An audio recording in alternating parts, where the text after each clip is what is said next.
Derek Taing, the CEO of FPSLounge, one of the biggest organizations in deadlock right now, and also trying to become huge in gaming, is currently getting sued for over $100,000. In this video, we're going to be exploring 6 different chapters of what I would call the FPSLounge files.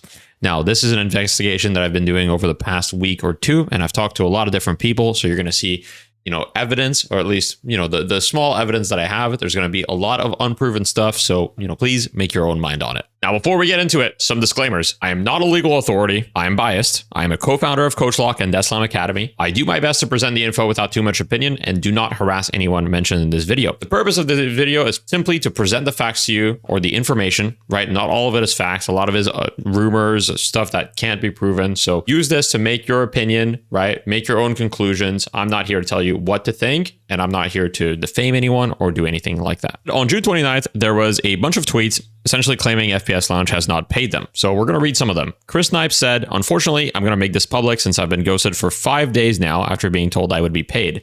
What's up, Derek, FPSLounge? Me and my team are owed about $20,000. Frosty said, "I gave FPSLounge and its CEO, Derek, any chance to fix this. It's been months of delays, empty promises, and fake excuses. I'm owed a lot of money along with my team. Instead of making things right, he decided to just go offline." While Frosty does not mention any numbers, from the information I've gathered, I would estimate it to be around $7,000 to $8,000. Infamous MP4 says he's owed $300. Nomad here says he was responsible for creating over 70 thumbnails. He worked late nights to meet the tight deadlines provided, but he has still not received payment either. And Furia Chase said he's owed more than $5,000 from Derek Taing and FPSLounge for social media work he did over 18 months ago. He'd continuously sidestepped every attempt at paying me with every excuse in the book, and now he's ghosting others as well. So we can see the total owed is easily over $20,000 if all the tweets are true. Now, of course, I don't have any way to prove that the tweets are true, but the fact that there's a lot of them coming out at the same time can only be two things. Either it's the truth or it's a coordinated attack against Derek. I'll let you guys be the judge. Now, we've already talked about the Deadlock team, and we'll talk more about the Deadlock team later on in the video and what's happened to them.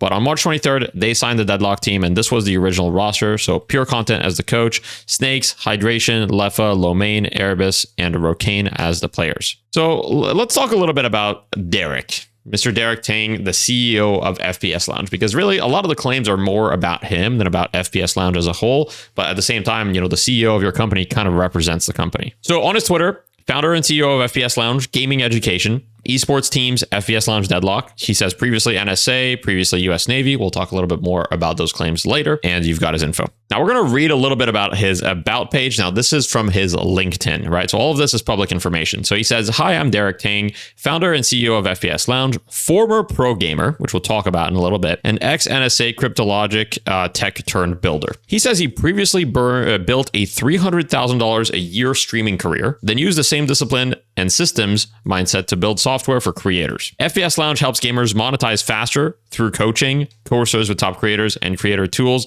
that turn skill into income. "I'm currently scaling FPSLounge, raising capital, expanding B2B licensing, partnering with elite players, org studios, partnering with the best gamers and brands on the planet. If you move fast and like building real things, let's connect." Now, this is the classic LinkedIn mumbo jumbo. If you guys work an office job and you've been in the corporate ladder, this is like extremely typical LinkedIn wording, I would say. The claims that I want to talk about a bit here are the $300,000 a year streaming career. So first thing is he actually has a video where he talks about how he earned $300,000 a year streaming. He actually doesn't talk at all about how he earned $300,000 a year in that video. So I watched the video. You can go check it out. He doesn't really say I've made videos saying how much I made, and I show you guys the revenue streams. I show you guys, hey, Twitch made me this much, YouTube made me this much. This is where my money comes from. He doesn't really talk about it. So it's a little bit nebulous. And as someone who's been doing content creation full time for 2 years, what I can tell you is that if you want to make $300,000 US a year, you need to be like a massive creator. Like I'm talking like if you're the size of like someone like Super TF, yeah, you probably make $300,000 a year. But other than that, if you're not like a huge content creator, you're definitely not making $300,000 a year, and nobody's heard of this guy. So it's a little bit fishy. Now, the one explanation, which if we give him the benefit of the doubt, it's still possible, is that he was a streamer or Mixer. Okay. And if you guys know anything about Mixer, it died, but Mixer was throwing out contracts and they were throwing out money like crazy, trying to get into the space. So is it impossible that he got something like a 1-year contract for $300,000? No, but I would say it is unlikely from my perspective. Not impossible though, so it could be true. So we'll give them the benefit of the doubt. Now, he also said about building software for creators. I don't know if he meant FPSLounge by this, but if he didn't mean FPSLounge by this, there's no mention of the company or software anywhere that he did. Now, I've heard some rumors that he worked on something like that and they kind of like fell through and nothing happened with it. So who knows? Now, this is from a post that he made on LinkedIn a couple months ago now at this point, where he talks about kind of his vision. So he says, for the last 4 years, he's been heads down in building FPSLounge. He's not posted much about myself, and that was intentional. You wanted to build something real before talking loudly about it. Well, so some of it is ironic. We'll talk about it. Let me introduce myself. His name is Derek Taing. He's the founder of FPSLounge. Now, before this, he was a professional gamer and content creator. He lived the journey from the inside. He knows what it feels like to compete at a high level, try to grow an audience, build a brand, make money, and navigate an industry that still lacks real structure for talent. As we're editing the video, I'm noticing that there's certain things I need to add about the esports background and the claims of being a pro gamer that he has. So first of all, I was able to find a decent amount of stuff. So there's 20 results on Wikipedia of various Apex Legends events. So the fact that he did play competitively is true to an extent. Now, what I want to highlight is that this claim is, I would say, at best exaggerated and at worst a little bit misrepresented. So while he did compete, he is not notable enough to have a Wikipedia page. And as you guys probably know, you don't really need to be very notable to have a Wikipedia page. Like usually people with even $1,000 in winnings have a Wikipedia page, and it doesn't really take that much. So he was not notable enough to have his own page. So that's why when I searched him earlier, I couldn't find anything. And when I look at tournaments that he has, so I looked at a couple things. First of all, I want to highlight the GLL Community Cups. So in these cups, he actually did really well most of the time. So his team, Huya, for example, in this one, they won. And one thing that I couldn't help but notice is that most of the time when he did well in these cups, like for example, in this Cup 48, where once again they won, I couldn't help but notice that he usually had like an actual legit pro player on his team. For example, in this one, he had Skittle Cakes, who's won over $250,000 in Apex. And then whenever he would participate in actual tournaments that had more competition that weren't these community cups, for example, in this event here, he would pretty much place at the bottom. Like in this event here, which was the GLL Masters Summers America's North America qualifier. This was a qualifier. They got almost towards the bottom. So he was on Susgang. He got 36th, right? So basically, from my understanding, if we transferred it to deadlock terms, which is what I know, he would at best be like a tier 2 to tier 3 player, right? He would be the type of player that would play in the Death Slam League that I host, but that would never actually play in a tournament like Night Shift. So is his claim of being a competitive gamer false? Not necessarily, but I would say pro gamer is pushing it a bit. However, he was making money from gaming through streaming, through Mixer. So it's not entirely false, but it is, I would say, exaggerated at best. But anyway, he says he knows what it's like to compete at a high level. When he was coming up, nobody handed him a roadmap. There was no clear system showing from how to go from being good to becoming great to competing professionally to building something sustainable around your skill set. He had to figure it out on his own. This is why he started FPSLounge. And then he talks about how, if you look at sports, there's like a clear path. There's, clubs, school programs, etc. There's nothing like that for gamers, which, I kind of agree with. I think that more infrastructure would be good. So it's very easy to go with the vision, right? It's like, it's a bit compelling. So he's saying the future of gaming is bigger than content alone. It's about building real infrastructure around players and creators. He says that top players are asked to do a bunch of stuff at once, and it's an unfair burden. So that's one of the reasons why, so much talent doesn't come out. And he apologizes for, the content basically in the last few months, people felt that it was too AI heavy. To give you guys an idea, like, AI Jerry was something that was promoted on their website where it was basically like, AI Jerry, like if you subscribe to FPSLounge, you'll get like AI Jerry to help you out with your coaching sessions or something. Now, this is not word for word. I don't remember. They've since removed it. So I honestly don't remember what it's like. But yeah, he's talking about how they move too fast and they're going to be more intentional, more clarity, more substance, and more proof through action. Now, this will be very, very funny once we get into the later parts of the story, the more proof through action. He's sharing more now because the foundation is there. He believes the future, blah, blah, blah. And he says, if you're a gamer, creator, anything, investor, and you want to talk, he's happy to talk. Now, we have his background here on LinkedIn. So he was a content creator at Meta. So I guess Mixer was Meta. I'm actually not sure, but former full-time professional gamer and content creator at Facebook Gaming. So he says he was Facebook Gaming. By the way, I found his Facebook Gaming page. He only has 14,000 followers. Now, look, I'm not an expert, but with 14,000 followers, I don't think you're making $300,000 a year. And here, the content creator at Mixer Beam, this doesn't exist anymore, so I wasn't able to find anything. Senior network engineer at NSA, full-time for 3 years.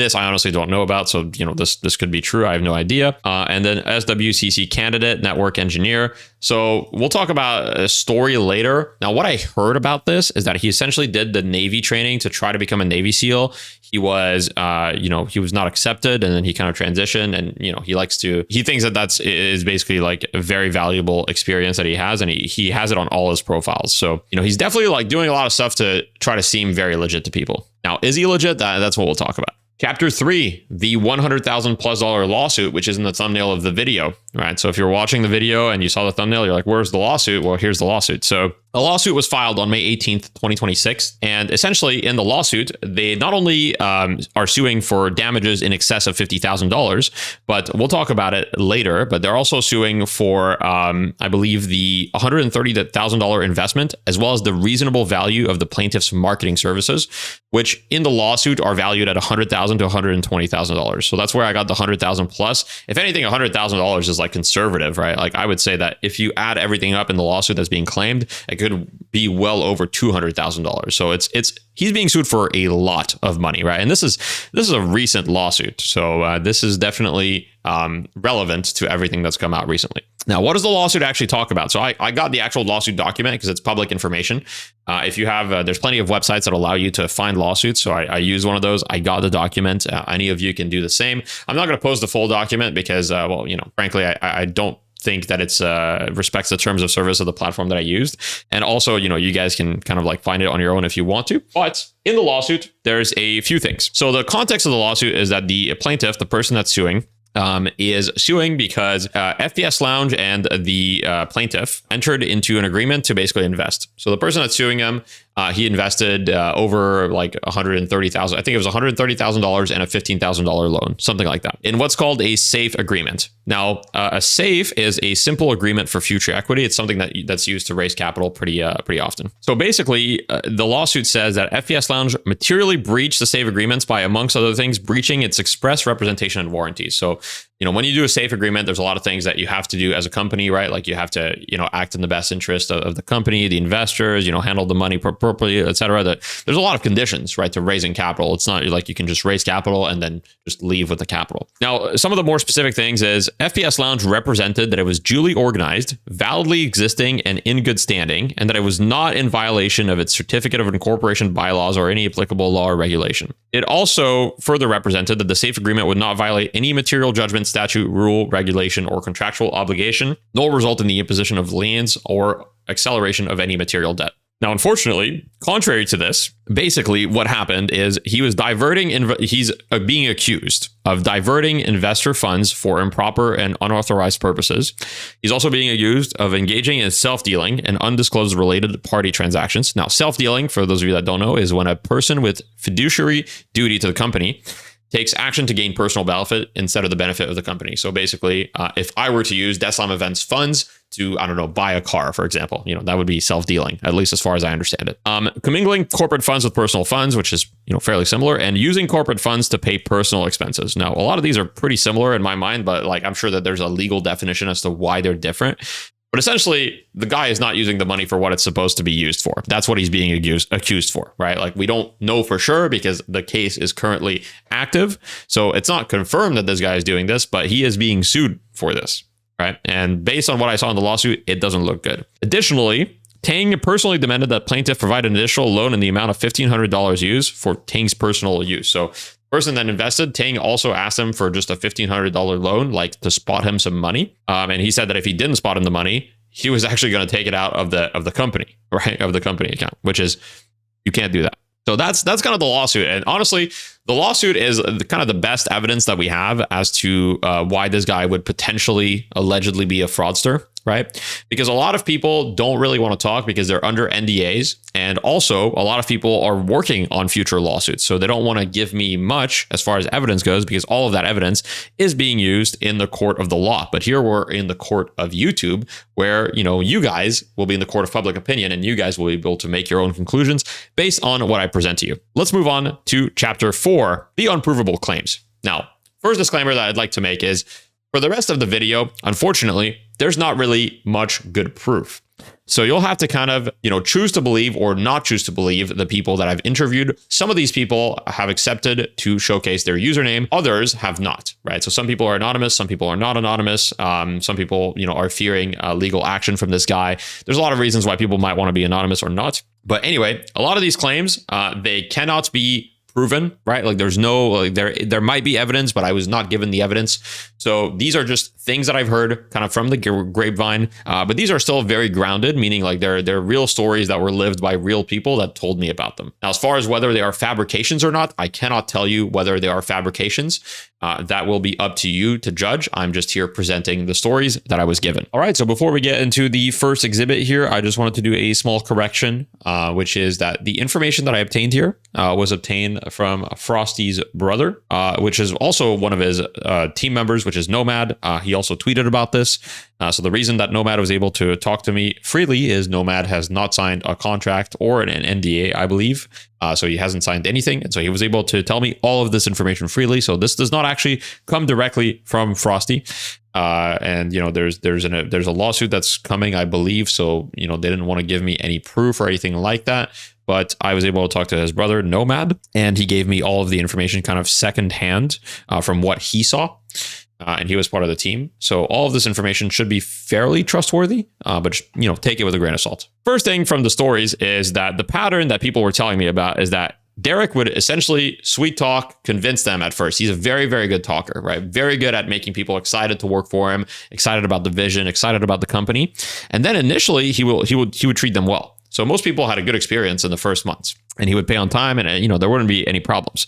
But then eventually after 2-3 months, the payment delays would start, excuses would be made up, and then the person would quit while being owed money, and they wouldn't sue because the money just wasn't worth it. Let's say you're owed $1,500. Suing that person for $1,500 is very likely to be more expensive than the actual $1,500. So a lot of the time it's just not worth it. And, these people may not have a bunch of money to sue him. So we're going to start with Exhibit A, which is Frosty. Now, you may remember Frosty from the tweets earlier. He made a tweet. I gave FPSLounge and CEO Derek Taing every chance to fix this. It's been months of delays, empty promises, and fake excuses. He says he's owed a lot of money. So what is Frosty's story? Now, reminder, these are taken from an interview I had with Nomad. I was not given evidence to corroborate these claims. So I cannot, prove these things. These are just, you're going to have to take it at face value and decide whether you believe it or not. So Frosty says that he ran a team for Derek. He was working on the website itself. He started working on December 20th, 2025, and he was the main UI UX designer. Now, he said that he had a front-end dev and thumbnail designer working with him. They were supposed to be paid on invoice. So basically, when you sign a contract, most of the time you'll have payment terms, and the payment terms might be like net 30. They might be you get paid on invoice. Like for example, with my editor, I pay him on invoice, right? So he invoices me, I pay him. Sometimes I'll forget for a couple of days or anything, but I pay him when he invoices me. So we don't have like a net 30 thing going on. So they were supposed to be paid on invoice, and they never had a payment on time. It was usually over 30 days. Now, on the third invoice on March, it took over 2 months for this invoice to be resolved. After this one, he did not see any further money, and Derek ghosted them. Now, Frosty was reasonably pissed off that Derek was ghosting him, and so he went to Derek's wife's Instagram, calling him out. Now, his wife privated the Instagram, allegedly. Derek kind of panicked a little bit, and he sent Frosty $400 when he owes him over $8,000, according to Frosty, which is kind of like hush money, right? Like basically, hey, here's 400. Like, I'm going to resolve your money situation quickly, because a lot of people claim that Derek cares a lot about his image. So he was probably freaked out by this. And he said he was going to give a date of when he will pay, and he never gave a date. And Frosty tells me that he is still owed, $8,600, I believe, if I got the number right. But he's owed a lot of money. The exact number is not that important, but he is owed a lot. Now, Exhibit B, anonymous employee. Once again, this is from an interview. Take it with a grain of salt. I do not have evidence to corroborate these claims. He says he was offered a position at FPSLounge, smooth sailing for the first few months. And then eventually it started becoming apparent that there was basically like an ego behind everything that Derek was doing. Derek would make direct comparisons to companies like Ubisoft, saying that they can be worth more than Ubisoft, right? Basically saying, hey, Ubisoft is worth like X amount. We can be worth more. Like gaming is huge. This is going to be like the next big thing. The market is limitless. The company will be huge. Essentially the classic talk of like getting people excited and like, hey, if you work for us, like, eventually you'll own like a percentage of the company and, you'll be rich yourself. basically, right? He started taking long extended vacations, traveling to go see investors. Now, this is after our first few months. So like, let's say after 3 months. Like I said, usually first few months, they go well. And then he started taking long extended vacations and payment problems started when he was on set of vacations.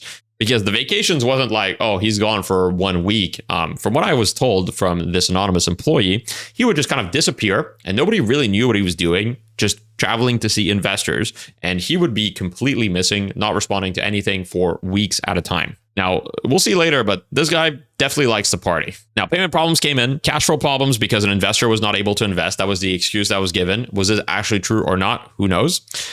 Then partial payments started around month 5 or 6. So meaning that he was getting paid, but not everything that he was owed. And then the position eventually ended, but he was offered to continue working for equity of some kind if he wanted to, which of course he refused. So that was kind of like the relationship ended. Now, unfortunately for this employee, he decided to come back around and work for him again in February 2026 when Derek told him that he got $130,000 of investor money and that they're ready to, kind of like work on the next step. This is kind of when Chris Snipes got a team together as well. And, I believe that they saw the money in the account. From what I was told, they saw the money. They saw that it was there. And so they felt confident because Derek showed them the bank account. Unfortunately, that would end up being a mistake. But that is what happened, allegedly, based on their stories. Now, he comes back with a much smaller role, and the payment terms are net 30. By end of March, there is no money still. So, February passes by, March passes by, hasn't been paid. Net 30 means you get paid within a month, right? So it's been 2 months. Now they're being told that the investor backed out, inconsistent excuses, there's no money, blah, blah, blah.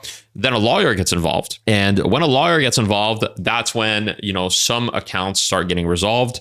So for example, this anonymous employee told me that he ended up getting all of the money eventually. Right. So this guy eventually got everything. So this guy is not owed anything by FPSLounge, but there were still like a lot of issues essentially, right? Like it was not smooth sailing, but he has received everything that he was owed. He also told me that Derek is obsessed with the idea of image, wealth, luxury, etc. Like his public image is extremely important to him, which is why he's probably really gonna dislike this video. Now, Exhibit C, another anonymous interviewee. Now, this person did not give me much evidence either, but based on this, I was told he will not pay people, right? Pretty often. It's something that's been going on for a while. It's not a new thing. I've been told that he's raised over $1 million. And I was told to cross-reference on his X account from 2022. Unfortunately, all the messages from that late are deleted. All right, well, I've got another shirt again, because now it's the next day, and I've actually want to adjust some of the claims I made when it comes to the capital that he has raised for FPSLounge. But not only that, I found another company, Susco, that he raised capital for as well. When I said originally that he had deleted his tweets, I don't think that he deleted all of them. So I was able to find some tweets yesterday looking into it. I still don't know how many tweets he deleted, if he even deleted tweets. It's what I was told, allegedly. So he may not have deleted any tweets. But regardless, let's start with the first thing here. As far as capital raiser, which is, he said here, decided to raise 1 million for these next few months for the Susco instead of 350K. DM me if interested. 200,000 out of 1 million raised this week already. Now you may be like, what the hell is the Susco? Like, is this guy just like making random companies? And honestly, it's kind of unclear. What I've been told is that it's a clothing brand, but we can take a look at their Twitter. So I'm here on their Twitter. There's literally nothing. They have 50 followers. They joined in September of 2022. So they've been around for almost 4 years now, and there's literally nothing. And there's just, it says here, Sus is not about the way its clothing looks. So it's definitely a clothing brand for sure. And then here it's like, oh, insane team of founders to the moon, all this stuff, the classic jargon. And here I want to show you guys this video because this really shows the type of person that Derek wants to appear to be. So this is not Derek, but this is Derek. I believe it was, his girlfriend back then, but now a wife. And this is the type of stuff that he does. Let me just let it play. All right, as you can see, like extravagant parties, lots of alcohol, like girls, like the whole thing. He wants to appear like the vision of like, he's got money. He is, very successful. And this is like not a one-off, right? There's a lot of things like this that I could find. But regardless, that's kind of the thing. And this is with the Susco. So he's raised allegedly $200,000, like according to his own tweet. Now, can you take his tweet at face value? I would say that based on other things I've seen, this guy does have a tendency to exaggerate things a lot. So, take it for what you will. This may not be true, but based on his own words, he's raised at least $200,000 for this company. And it's been 4 years and nothing has happened with this company at all. Now, companies fail all the time, nothing happens, but like I feel like before failing, usually there's at least something that is attempted. Here, I don't think these guys have ever sold anything. Now, as far as how much money he's raised for FPSLounge, we have some tweets here as well. So he says he's grateful to have raised over $500,000 with the support of amazing investors. Now, this was in April of 2023. And in February of 2024, he also mentions the $500,000 from top creators alongside putting my own money. And then on top of that, he said that he also just raised another $1 million to cover a third of my next round from even larger creators not yet announced, but soon when finished. Now, I don't know who these creators that he's speaking about are. I personally, haven't seen anything related to them. Maybe they'll come out once this video is kind of public. But regardless, based on his own tweet here, we see that he's raised at least $1.5 million for FPSLounge. Now, where did all of that money go? Well, according to all the stories I've heard, it's definitely not going to pay people on time. He has apparently raised over $1 million for FPSLounge. He's been sued multiple times from what I've been told. Once again, allegedly, I wasn't able to find information on those suits. He is currently being sued. So this is true, ongoing litigation. We know this is true because I showed a current ongoing suit case. Not suit case, sorry. Like a current ongoing legal suit. He is operating illegally as a money transmitter. This is what I've been told. So a money transmitter, I'm not a legal expert, but it's basically like Stripe, PayPal, etc. They've got a bunch of certifications. And, he is kind of like taking their role, kind of, from what I understand. He's wasting the money, living the lifestyle. According to this person, he's a total fraudster. Once again, these are not facts. These are just, information I've been given by this person. He's moving all the time, apparently, to try to dodge lawsuits. So he moves I've heard that he moves at a rate that is extremely unusual, like to the point where he'll be moving multiple times a year. And like, in like if someone knows him for like 3 or 4 years, that guy might have moved like 6 times. So it's definitely very suspicious. I've been told that he gets joy from scamming people. Now, this is obviously very opinionated, so who knows if that's actually true. Probably owes over $100,000 in salary. Now, this is an estimate from this person. Once again, no proof. Could be a complete fabrication. Not sure, but that's what I was told. I was also told that people don't really get fired from FPSLounge. He just doesn't pay them, and then they leave, and then they're owed money, right? And then they don't have money anyway. So because they didn't get paid. So a lot of the time people will quit their jobs, they don't get paid, and then they don't have money. So they can't sue because they don't have money either. There's delays for months, extremely, extremely common, and FPSLounge is riddled with debt from what I've been told. So not exactly a great look so far, but obviously you guys be the judge. Chapter 5, the Deadlock team. So the Deadlock team, they were signed on March 23rd. Now, at first, I was a little bit suspicious, but I was happy because I was like, hey, Deadlock is getting a team involved. They're getting an organization to give money to players, and whatever is good for the players is going to be good for the scene. And, maybe I don't like AI Jerry and the FPSLounge website and all that stuff, but whatever, right? Like I'm happy for the team, happy for these players. I know that these guys worked really hard for it, so good for them. Unfortunately for us, everyone on the Deadlock team is under NDA. Now, funnily enough, everyone, even people that haven't signed player contracts, need to sign an NDA. Now, from what I've been able to deduce, I believe you probably need to sign an NDA to either just join the team in the first place or to get access to some of the team resources, whether it be a website or a Discord. I'm not entirely sure, but you need to sign an NDA to basically be involved at all. I've primarily communicated with Pure Content, who could not tell me anything due to an NDA. I do know that Pure Content quit his job for this position, right? So this is kind of similar to some other stories of the people that I spoke to that were anonymous. Like a lot of them were like, yeah, I was offered a contract, I quit my job, blah, blah, blah. Average has said publicly that he is not under player contract. So he had this tweet on July 10th. So 2 days ago from when I'm recording this video. He is basically saying that he doesn't have info and he's pushing to distance himself and the team from FPSLounge, but he doesn't really know anything about payments or anything like that. Obviously, even if he does know, he's probably under NDA, so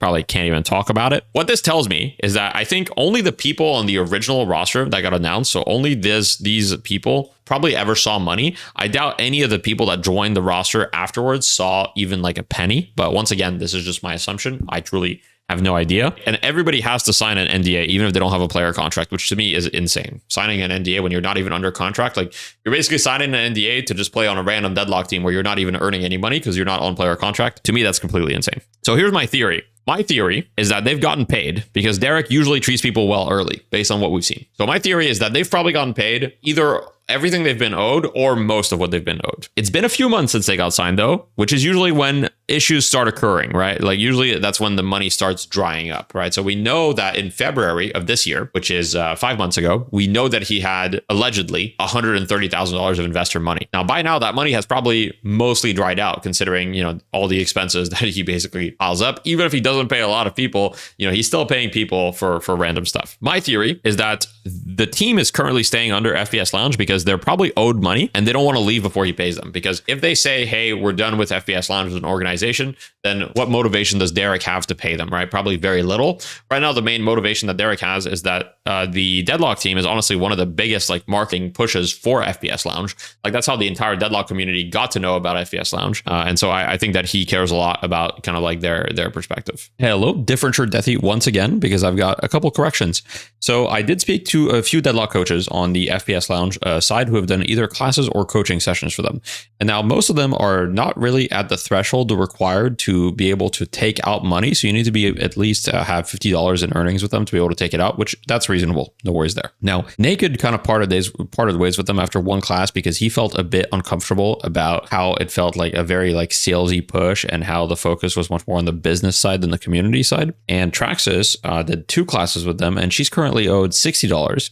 So she's actually one of the few people that has over the $50 threshold to be able to withdraw money. And I know $60 is not a lot. It's peanuts compared to what everybody else is owed, but she's in Mexico. So 60 USD is actually a decent amount of money. It's a decent chunk. She's been trying to withdraw the money for around 3 weeks now with constant issue excuses from Derek. At first, it was something like, Stripe wasn't ready for international payments, which is a very weak excuse considering that, he's got a lot of coaches on the platform. But regardless of that, it's been basically impossible to withdraw the money for Traxxas, which is quite unfortunate because that money in Mexico, she told me, could cover, 2 to 3 weeks of food. And on top of that, another additional thing that Traxxas mentioned, which is more of an anecdote, is that Derek was very adamant on, guess what? Using AI. Now, to the surprise of literally no one. Now, of course, this is just based on what Traxxas told me, so it's not a verifiable fact. Let's move on to our final chapter, chapter 6, Crazy Stories. Now, this chapter is meant purely for entertainment. It is coming from the grapevine and is completely unprovable. These stories could be complete, total fabrications. Take it with a massive grain of salt, obviously. There is some evidence here and there of certain things, but a lot of it is completely unprovable, no evidence, etc. Exhibit A, the co-founder story. Now, I was told the story from the grapevine. Once again, we don't really have any proof that this actually happened, but if it did happen, it is crazy. So apparently, when he founded FPSLounge, it was with another guy. This guy was in a different state, and Derek asked this guy to move, and he said that he was going to pay him for an Airbnb, and he was going to pay an Airbnb for him, and he was going to pay him a salary, essentially come with him. The co-founder quits his job, goes to Florida. There's no Airbnb. There's no salary. So there's actually nothing for him. And then Derek invites him to his house to stay there with him, right? And then eventually, Derek asked the co-founder for rent, for basically money for rent and money for bills. Eventually, the co-founder gets fed up. He leaves. I think that there's either an ongoing lawsuit or a lawsuit that happened. I'm not sure. Allegedly, of course. And Derek is trying to buy back his shares, or has bought them back, and the co-founder might be suing him. It's kind of unclear, but a lot of shady stuff here. Random rumors. I was told that he would often go on massive benders where he would disappear for weeks at a time. Nobody would know where he was. He was completely unresponsive, and he would say he was meeting investors or some other reason. Now, in fact, when the invoices starting to become due, I believe around April, I was actually given a video which shows what he was doing when the invoices were due. So let me show you guys this video real quick. So this is, I believe, from his Instagram, Derek Taing, and we've got the video here, and that's him right there. The quality is not very good, so you probably can't tell, but that's him right there, and he's partying. And let's just say that it's not a light party, right? He definitely looks like they're going crazy in the party, and nothing wrong with people partying. And here, this is also, so we see this is him right here with, I believe that's probably his wife, right? And, his wife, if she doesn't know about everything that's in this video, I really hope that she sees this video. But anyway, yeah, that's him right there. And that's what he's doing. And I named that's what he's doing while his employees are allegedly not being paid. Now, a few told me, I would say many told me that FPSLounge was essentially a Ponzi scheme for a system with investors. Basically, convince investors, like convince them about the vision. Hey, this is going to be huge. Like the market is massive, right? Like it makes no sense that there's no website that does this, etc. Get a project off the ground. Everything's good for a few months. And then the money dries out. Problems start happening. On to the next investor, right? Take their money next and then kind of continue it. And obviously in the lawsuit, it's alleged that he is using this money for personal gain and personal activities, and using a lot of this money, not just for the business aspects. Now, he's been known to give people that I've interviewed basically like hush money. Essentially, like if he owes you, like let's say 5,000, he'll give you 500 and he'll tell you the rest of it is coming soon. He's going to give you a date soon. Like he's so sorry. He really cares about people. In fact, I have a screenshot right here that I'll show you guys in just a second. So this is a screenshot. I believe I was told this is from around April. And in the screenshot, he says, "Hey, everyone, I want to address the recent payment and operational delays directly." So this is before anyone went public with this. He says, "First, I'm sorry. I know this has affected real people, not just operations. I understand why some of you are frustrated, stressed, or disappointed. I take responsibility for the situation. This falls on me as CEO, not everybody else on the team, like directed towards me, blah, blah, blah. I've been working through the outstanding items. I've already started getting people caught up. My focus is to resolve the remaining balances as quickly and responsibly as possible to make sure communication is always clear. To keep everything organized and properly documented, please send any questions about invoices, payments, or balances to me directly by email instead of discussing them in public channels." To me, I mean, like this can seem reasonable, but it can also be read as like, hey, don't talk about it publicly. But anyway, we're not going to, that might be a bit of a stretch. I care about the people here. I don't take lightly that this has affected trust. I appreciate everyone's patience while I work through this, and I'm focused on getting this resolved and moving the company forward. I want you all to know that I'm not going anywhere, which is funny because, he allegedly ghosted a bunch of people many times. And he, anyway, you'll all be squared away soon. And if anyone wants to vent or voice their frustrations, call me. I'm here every day, 24/7. I may be busy sorting through everything for you guys, but I'm here. I've been doing this for almost 4+ years now. There's a ton of opportunity here, and we all know that. We're going to be okay, Derek. And then there's a small update regarding company emails and assets. They were temporarily paused to reduce any extra expenses during this time, but they'll resume after everyone is sorted out. I don't know how much of an expense that is, but regardless, we are working through all the outstanding items, blah, blah, blah. So essentially, this was April, by the way. So now we're July. So this was 3 months ago, and many people are still owed a lot of money, at least so they claim, right? Like, are they actually owed that much money? I don't know, but they claim that they're owed a lot of money. So this was 3 months ago, and he said all of you will be squared off soon. Based on the stories I've heard, that is probably not the case, but obviously we don't know for sure. So what's the conclusion to all of this? Well, the conclusion to all of this is that, it will be up to the viewer whether Derek Taing is legit or whether Derek Taing is a potential scammer or fraud or whatever you want to call it. Right? I'll leave it up to you guys, because at the end of the day, I'm not here to make judgment calls. I'm just here to talk about a situation that has impacted, allegedly, lots of people and their very real families. I mean, hell, even just in the Deadlock community, Pure Content quit his very real job for this. If he's not getting paid, that's just a disaster, right?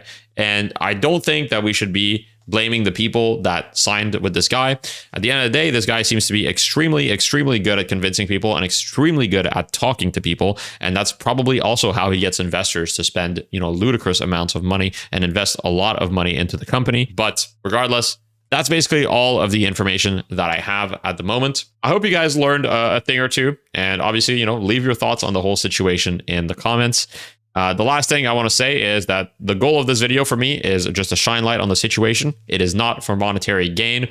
I am not advertising anything in this video. The description will solely be talking about what I'm doing with this video. It's not going to advertise my website. It's not going to advertise anything. And also on top of that, I am disabling monetization on the video so that I don't make any money from this, because I think that this is extremely serious and I want to make it clear to everyone that I'm not in this to make a penny from drama. Thank you guys very much for watching. I hope you guys enjoyed, and I wish you guys a wonderful evening.